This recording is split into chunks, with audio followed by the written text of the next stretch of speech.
ఇది నేను first stage మీద పాడిన సాంగ్. చాలా మంది ముందున్నప్పుడు భయపడుతూ పాడిన సాంగ్ అండి. ఓకే. బాలు గారి ముందు పాడిన సాంగ్ సెలక్షన్స్ లో పాడితే తీగకి ఎంటర్ అవ్వాలంటే మనకు ఒక 4 సాంగ్స్ ఇచ్చి దీంట్లో ఒకటి మనం ఇస్తే దాంట్లో ఒకటి సెలెక్ట్ చేసి ఇది పాడు అని చెప్పిస్తారనమాట. సో దాంట్లో ఈ సాంగ్ ఇచ్చాను నేను, ఇది సెలెక్ట్ చేశారు. ఓకే.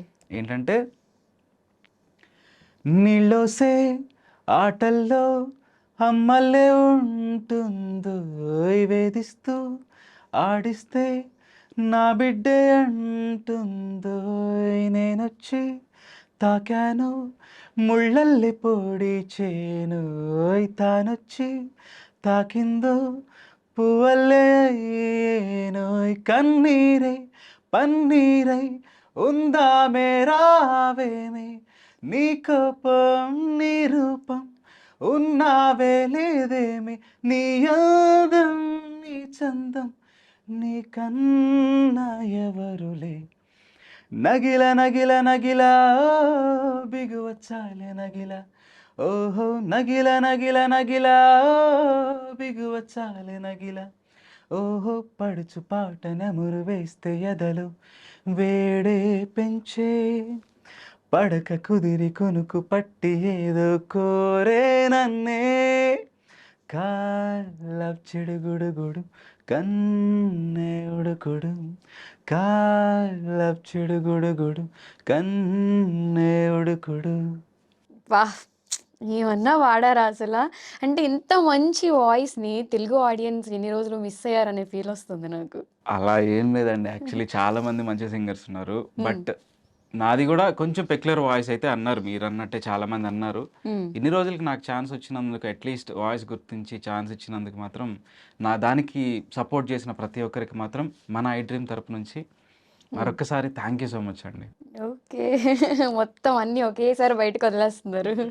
అండ్ మీరు రీసెంట్‌గా చాలా ఆల్బమ్ సాంగ్స్‌లో హీరోగా కూడా చేశారు.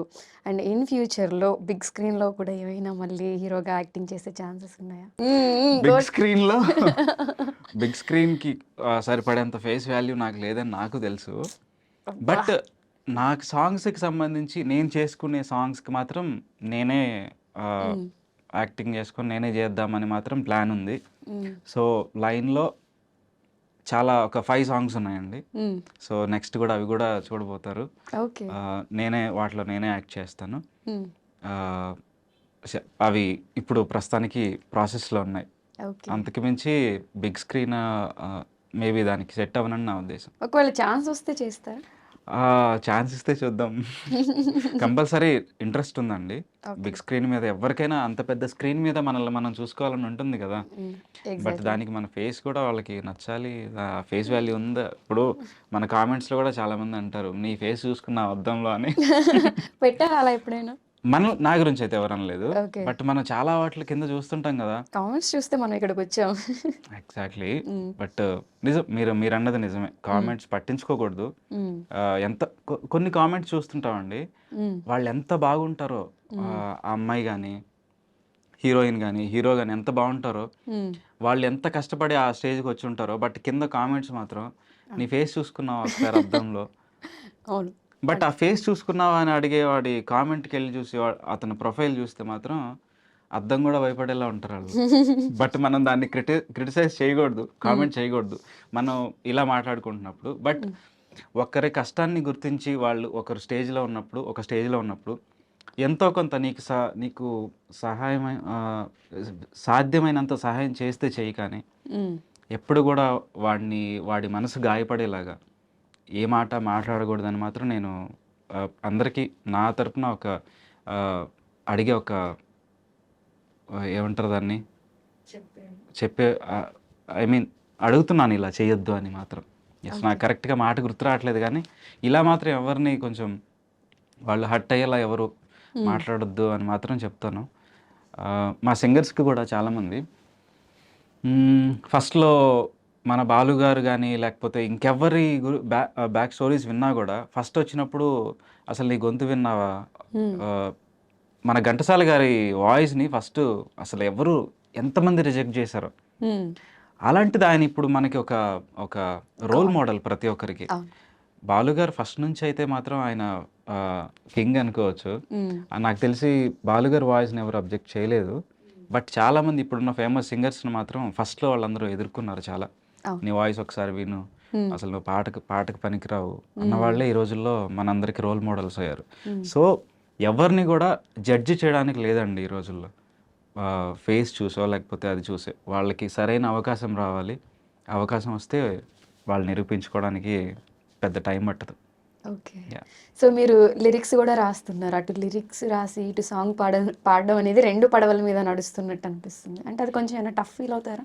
లేదండి, నా లిరిక్స్ నేను రాస్తాను. నాతో పాటు మా స్వాతి అక్క, ఇందాక చెప్పినట్టు సత్యభామ స్వాతి అక్క, మ్మ్. తను లిరిక్స్ రాస్తారు, కొరియోగ్రఫీ చేస్తారు. నా సాంగ్స్ అన్నిటికి కూడా కొరియోగ్రఫీ తనే చేస్తారు. ఓకే. అండ్ డైరెక్షన్ చేస్తారు, మ్మ్. కెమెరాని చూసుకుంటారు. సో నా వెనకుండే తను ఒక్కటే, మ్మ్. బట్ అన్ని క్రాఫ్ట్స్ చేస్తుంది తను, మా అక్క. ఓకే. ఆ, నేను కూడా లిరిక్స్లో తనకి హెల్ప్ చేస్తాను. మ్మ్. నేను కూడా లిరిక్స్ రాస్తాను. మ్మ్. అంటే బయట ఒక లిరిసిస్ట్ని పట్టుకొని, ఒక కంపోజర్ని పట్టుకొని, సో వాళ్ళ కోసం తిరిగి చేసుకొని అంత టైంను, అంత మన దగ్గర అంత డబ్బులు కూడా లేనప్పుడు మనమే ఒక మంచి సాంగ్ రాసుకోవడానికి కొంచెం టైం తీసుకొని కూడా ఒక మంచి సాంగ్ రాద్దాము అనుకునే ఒక థాట్, అంటే రాయగలిగే కెపాసిటీ ఉన్నప్పుడు నేను అనేది, మ్మ్. మేము అలాగే కొంచెం టైం పట్టినా కూడా కొన్ని సాంగ్స్ రాసుకొని మేమే దాన్ని కంపోజ్ చేసుకుంటాము. ఓకే. ఇంకొక 5 సాంగ్స్ కూడా అలాగే లైన్లో ఉన్నాయి. నెక్స్ట్ వచ్చే సాంగ్స్ అన్ని కూడా మేము రాసుకున్నవి. ఓకే. నైస్. థ్యాంక్ యూ అండి. సో నెక్స్ట్ మీకు అంటే డ్రీమ్స్ కొన్ని ఉంటాయి. అంటే ఈ మ్యూజిక్ డైరెక్టర్ దగ్గర వర్క్ చేయాలి, వీళ్ళ దగ్గర పాడాలి అని. అలా మీకేమైనా ఒక డ్రీమ్ మ్యూజిక్ డైరెక్టర్ ఎవరు ఉన్నారు? అంటే పర్టికులర్గా వీళ్ళ దగ్గర ఒక పాట అయినా పాడాలి అని. మ్మ్. ఆ, ప్రతి ఒక్క సింగర్కి ఉంటుందండి. నాకు ఒక ఒక మ్యూజిక్ డైరెక్టర్ దగ్గర పాట పాడాలి అని ఉంటుంది కదా. మ్మ్. నిజంగా నేను చెప్పాలంటే మాత్రం నాకు అలా లేదు. లేదా? లేదు, నిజంగా లేదు. ఏదో ఒక అవకాశం వస్తే చాలు, ఎవరైనా పర్లేదు, నాకు ఒక పాట ఇస్తే చాలు ఎవరైనా. మ్మ్. నాకు పాట అంటే ప్రాణం. మ్మ్. ఏదో వీళ్ళు అంటారు కదా, మా గేదెలు అంటే ప్రాణం అన్నట్టు. సో మాకు మా సింగర్స్ అందరికీ పాట వస్తే చాలు. మ్మ్. పాట మాత్రమే. వాళ్ళు మ్యూజిక్ డైరెక్టర్ వీళ్ళ వాళ్ళ అని వద్దు. ఒక చిన్న కంపోజర్ అయినా సరే మాకు ఒక పాట ఇస్తే మాకు పెద్ద ఆస్తి ఇచ్చేసినట్టు ఫీల్ అవుతాం. మ్మ్. సో ఏ కంపోజర్ అని నేను చెప్పట్లేదండి. నాకు ఇప్పుడు తమన్ గారు, నేను అరవింద సమేత మూవీ నుంచి తమన్ గారికి వర్క్ చేస్తున్నాను. కీరవాణి గారికి మన కథానాయకుడు సవ్యసాచి మూవీ నుంచి కూడా వర్క్ చేస్తున్నాను. మణిశర్మ గారికి ఆచార్య కానీ ఇలాంటి చాలా మూవీస్ కూడా సార్ దగ్గర వర్క్ చేశాను. మ్మ్. చిన్న చిన్న మ్యూజిక్ డైరెక్టర్స్కి కొన్ని సాంగ్స్ పాడాం. ఏదైనా కూడా మా సింగర్స్కి ఆ రోజు ఒక మంచి పాట వచ్చిందా, దాన్ని బాగా పాడామని మాత్రం మైండ్లో ఉంటుంది. కానీ ఒక మ్యూజిక్ డైరెక్టర్, పెద్ద మ్యూజిక్ డైరెక్టర్ ఇస్తే మా లైఫ్ కొంచెం మారుతుందని ఉంటుంది. బట్ లాస్ట్ ఫైనల్గా మేము కోరుకునేది ఒక మంచి పాట. ఓకే. ఆబ్వియస్లీ మీరు అడిగిన క్వశ్చన్కి నేను ఆన్సర్ చెప్పాలంటే మాత్రం ఎస్, అఫ్ కోర్స్ కీరవాణి గారు, ఆ డ్రీమ్ ఫుల్ఫిల్ అయింది. అయింది. నెక్స్ట్ ఎవ్వరు అవకాశం ఇచ్చినా కూడా ఇలా తీసుకుంటా. ఎస్, ప్రతి ఒక్కరు ఏ మ్యూజిక్ డైరెక్టర్ ఎక్కువ తక్కువ అని నేను మాట్లాడనండి. మ్మ్. ఒక మ్యూజిక్ కంపోజర్ అంటేనే అందరూ ఒకటే. మ్మ్.